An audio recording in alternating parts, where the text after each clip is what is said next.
tomamos la decisión de hacer una pequeña nota para poder informarle a todos los asociados que se encontraron sorprendidos con el valor de la factura en el consumo del mes de julio, sobre todo, a raíz de comentarios en el pueblo, de consultas que han hecho en la administración, de la consulta que le han hecho a mi persona, al resto del consejo. Empezamos a analizar, a ver, podía haber algún error, podía haber alguna... a ver de dónde provenía ese aumento que todos los tuvimos, incluso cada uno de nosotros. Llegamos a la conclusión que el aumento se produce por un aumento en el consumo. Sacamos un par de estadísticas, Edgardo se ha tomado la molestia de hacerlo. Del año 2009 hasta el día de la fecha se ha ido incrementando totalmente.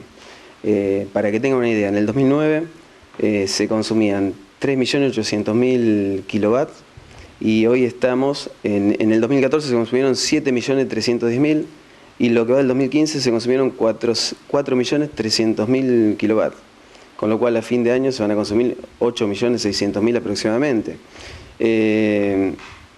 Todos utilizamos mucho más la energía, más en nuestro pueblo, que no tenemos todas las otras formas de calefacción, ya sea gas o sea por cualquier, o querosén, es mucho más caro que la energía. Por ahí no nos damos cuenta, por ahí en la forma de utilización, en la temperatura en que colocamos un aire acondicionado, en el caloventor que nos calefacciona enseguida, pero a su vez consume muchísima energía.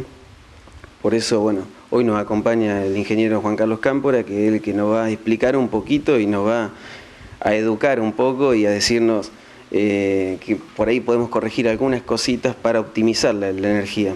Por ahí yo tengo un aire acondicionado y quiero que me calefaccione rápido, lo pongo en 30, quizás nos explicaba Juan Carlos que no hace falta, lo ponemos en 24 o 25, que es una temperatura agradable, vamos a tener la misma sensación de calor, y no va a trabajar tanto el equipo. Y bueno, con el tema de los aparatos de bajo consumo, si realmente son bajo consumo o no, y después todo lo que anexamos. Hoy utilizamos pava eléctrica, anafe eléctrico, los termotanques eléctricos que uno no tiene en cuenta, pero en el invierno el agua viene fría, el termotanque trabaja muchísimo más, hay termotanques que son de 90, 120 litros. Todo eso hace a que cuando llegue a fin de mes nos encontremos con una factura un poquito más elevada. Juan Carlos, bueno, buenos días y bienvenido al programa. Buenos días a todos, gracias por invitarnos. Te toca, no sé si es lo más difícil, pero es bajar la teoría a la práctica y que podamos entender, más allá de que cuando uno ve una factura, a lo mejor lo primero que mira es la parte monetaria y no analiza qué es lo que pasó, qué consumí. Y bueno, cuando mira la parte también del consumo, vemos que hay en algunos casos el doble o un poquito más. Y recién vos decía fuera de micrófono, y está bueno arrancar con eso, a lo mejor nos estamos como medio dependiendo cada vez más de la electricidad. Sí, porque es lógico y todo lo que tiende hoy es a que los equipos sean eléctricos en la casa y cada vez incorporamos más equipos eléctricos y cada vez incorporamos la pava, incorporamos el grill, incorporamos más equipos y no nos damos cuenta. Muchas veces todos esos equipos tienen un alto consumo que en el caso, por ejemplo, de un microondas, si uno lo usa 2 o 3 minutos como cuando uno recién lo compra, parece que no es nada y después en la gimnasia diaria del uso del electrodoméstico, ¿qué nos pasa? Empezamos a cocinar y ya lo usamos 40 minutos y lo usamos más veces por día.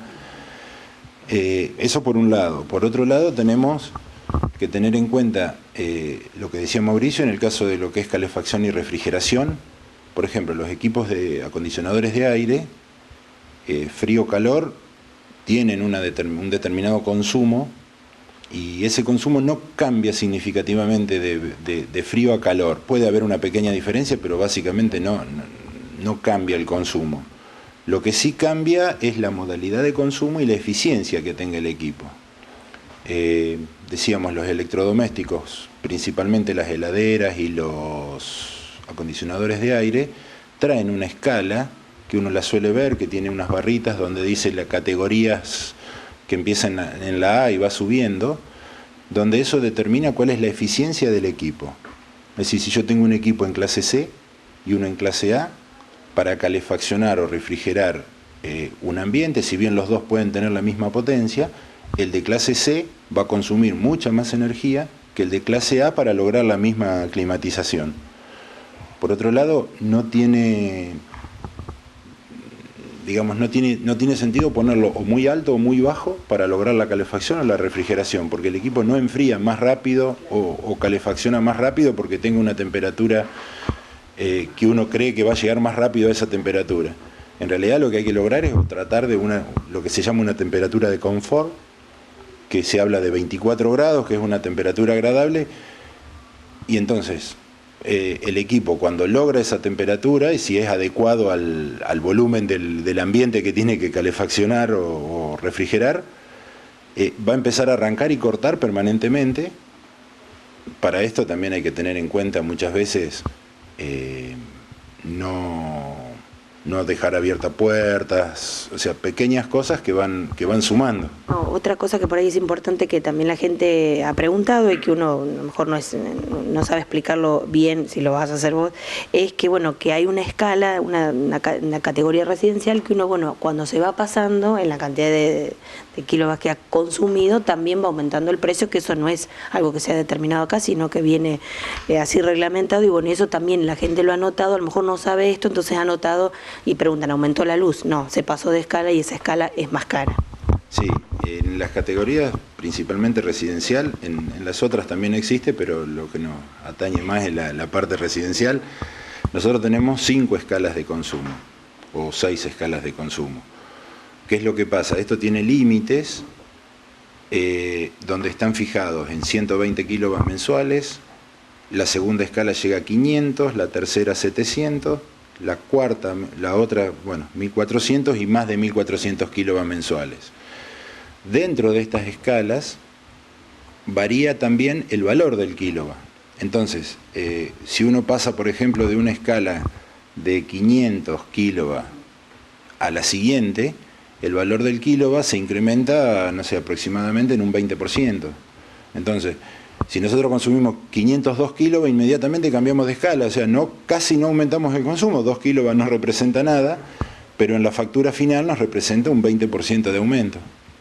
Entonces, junto con la tendencia a consumir más energía, nos lleva a que paguemos más. O sea, uno hace la comparación de consumo de un usuario y muchas veces da bastante parecida, pero si uno lo compara en dinero, esos pequeños saltos de escala representan bastante en cuanto hace lo que hace al dinero que tiene que aportar por esa factura. Ahí también una de las cosas que uno escucha es, bueno, yo no compré otro electrodoméstico nuevo, pero no, a lo mejor el que tiene trabajó más.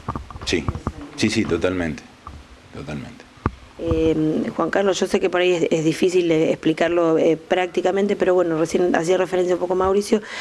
Dicen algunos artefactos que son de bajo consumo, pero que a lo mejor a la hora de funcionar no son. Uno piensa que gasta menos, no sé cómo es la relación. No, en realidad, sí, yo siempre digo, los artefactos, uno dice bajo o alto consumo, en realidad son de mayor o menor eficiencia. Es decir, si nosotros compramos una lámpara de bajo consumo, en realidad sí, consume menos. ¿Por qué? Porque tiene una alta eficiencia lumínica, entonces yo reemplazo la vieja lámpara incandescente por una lámpara fluorescente que me consume 4 veces menos y me ilumina lo mismo, ¿no es cierto? Eso es un poco lo que hablábamos hoy de la eficiencia energética que tienen los electrodomésticos en general. También hay que tener en cuenta que muchas veces hay equipos como son los caloventores, con las estufas eléctricas principalmente, los radiadores, esos que vienen cerámicos ahora, son equipos que no tienen corte. Entonces yo pongo en un ambiente a calefaccionar con una estufa y no puedo controlar cuánto tiempo, o sea, el tiempo que está funcionando no puedo controlar que prenda o apague, más que ir y prenderla o apagarla si yo me parece que hace demasiado calor, cosa que no pasa con un acondicionador de aire que tiene un termostato. Detecta la temperatura y entonces la mantiene constante. Generalmente un equipo de aire cuando en calefacción o en refrigeración es cuando tiene el consumo elevado, pero después, cuando llega la temperatura, corta lo que son los sistemas de frío o de calor y mantiene simplemente una circulación de ese aire ya calefaccionado. Además tengo que ir yo y apagarla. Sí, el otro hay que ir y apagarlo. Entonces uno no se da cuenta y muchas veces para mantener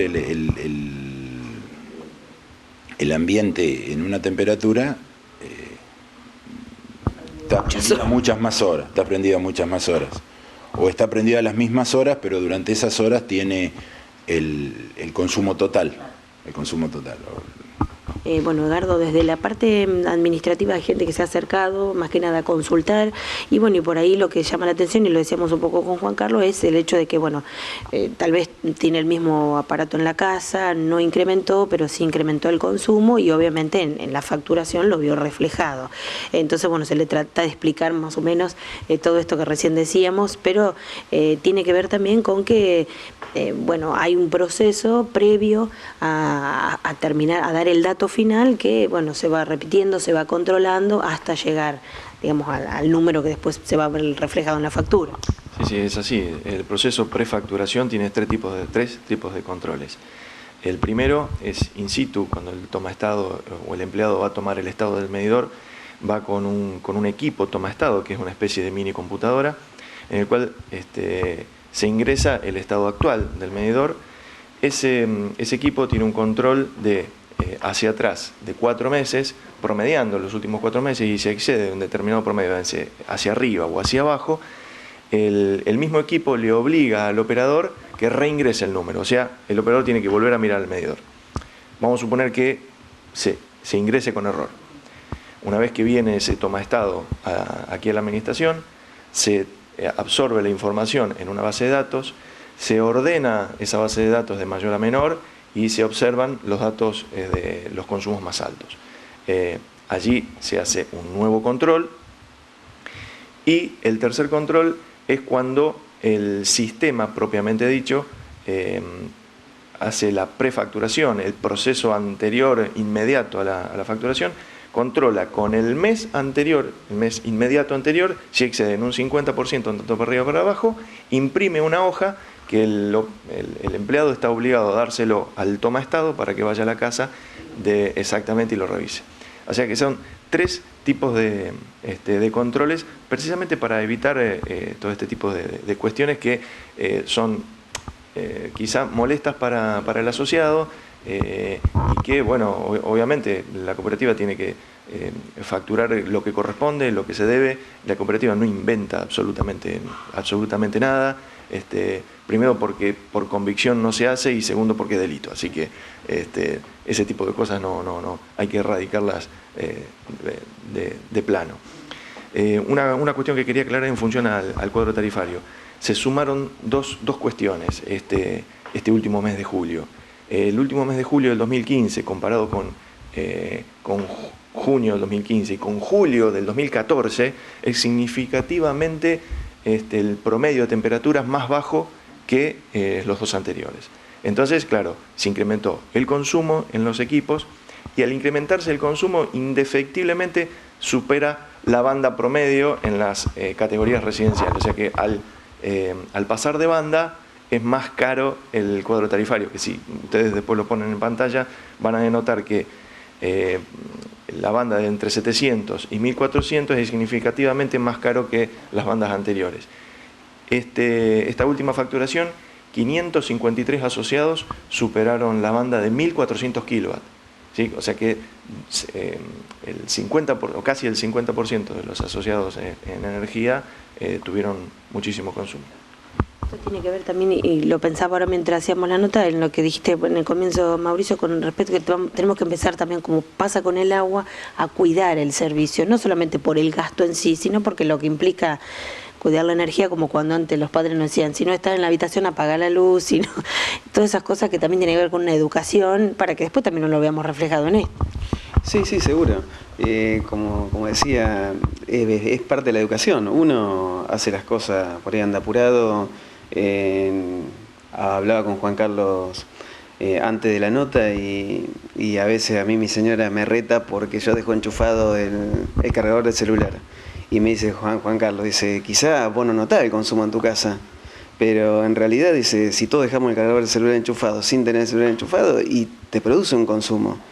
Lo mismo de la temperatura de los aires, uno por costumbre, por comodidad, por lo que sea, deja todo enchufado y a veces los aparatos en stand-by te siguen consumiendo energía.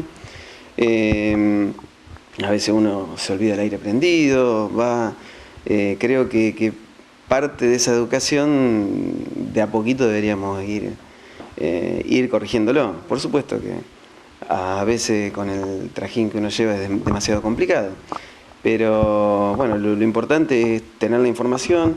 Creo que en todo lo que se le pueda aclarar al asociado, uno está a su disposición. El ingeniero, cualquier consulta particular que le quiera hacer con respecto a alguna duda en su propiedad, se la va a evacuar con gusto. Y desde la administración también está la misma predisposición. Cualquier duda, sigan consultándonos, no se queden con el hecho de que me quedo con la duda si me sobrefacturaron y demás. Acá hay demasiados controles, más allá de todos los controles que dice Gardo, también está el control humano posterior, hay un consejo de administración detrás de todo el aparato administrativo que también revisa.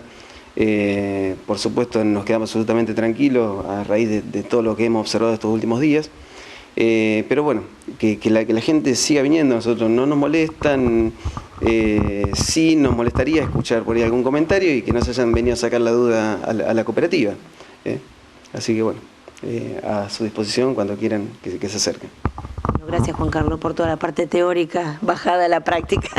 No, por favor. Cualquier consulta, igual, repetimos, estamos a disposición. Y una cuestión más, la cooperativa cuenta con equipos para controlar y se hace uso de eso, es decir, permanentemente estamos controlando aquellos reclamos particulares y en general los consumos que tenemos para proteger también las instalaciones y para conservar el buen estado de todo. Y, bueno, y a su disposición por cualquier cosa.